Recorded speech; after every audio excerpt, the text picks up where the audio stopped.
Yeah, this is going to be a little bit longer of a video. So I got to thinking about things, and this is something that kind of disgusted me. This is kind of the rabbit hole that started with Snow White and the Seven Dwarves. I realized that Snow White was the USA, the Wicked Queen was the United Kingdom, making the USA go to sleep and then being activated at a specific time. When Prince Charming kissed her, she woke up. That was Pearl Harbor. The Japanese admiral said, "I'm afraid we've awoken a sleeping giant," and that was Snow White waking up. The Seven Dwarves are the Axis and Allied powers. They were both. I didn't realize this at first, but both sides were turned into economic engines.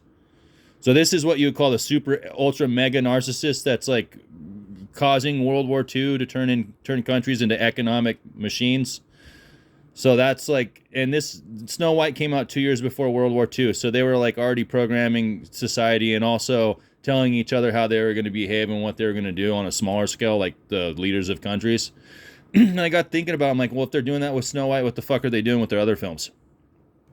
And then I looked at Peter Pan and I went, oh, so that's the boy that never grew up, which is a form of narcissism. They call it, like Peter Pan syndrome. That's what they literally call it, Peter Pan syndrome. So it's the boy that never grew up, and he whisks children away off to a secluded island, and where they run around and they do whatever. And there's a guy called Captain Hook, who looks like a Victorian prostitute that's running around on this island chasing around children. Kind of sounds familiar to something that we're seeing in the news lately. They're fighting over Epstein Island files and who's on it and whatever's going on. They're trying to hide what they've been doing for the last 100 fucking years. So there's more than one Epstein Island. That's obvious at this point. There's more than one Epstein Island. So you look at Peter Pan, and then also there's the alligator that ate the clock that's chasing around Captain Hook. That's the metaphor for the clock is ticking, and it's only a matter of time before your poor behaviors catch up to you. So that's the metaphor of the alligator chasing around Captain Hook.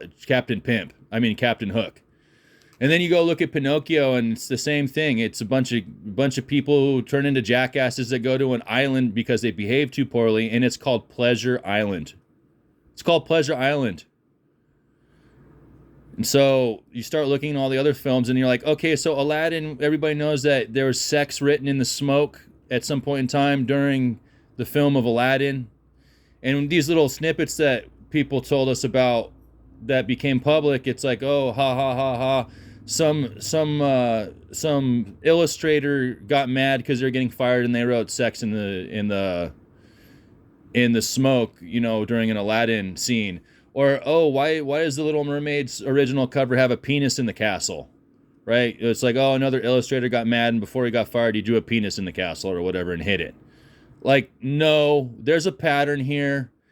You've got a penis in the cover of Little Mermaid. You've got sex written in the smoke of Aladdin. Both Peter Pan and Pinocchio are Epstein Island stories.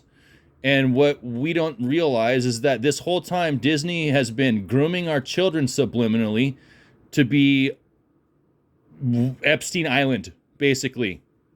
And what most of us see is a cute little story with a theme and stuff like that, and we don't see the soft white underbelly of the disgusting stuff that they're actually putting out there into the subconscious of the public.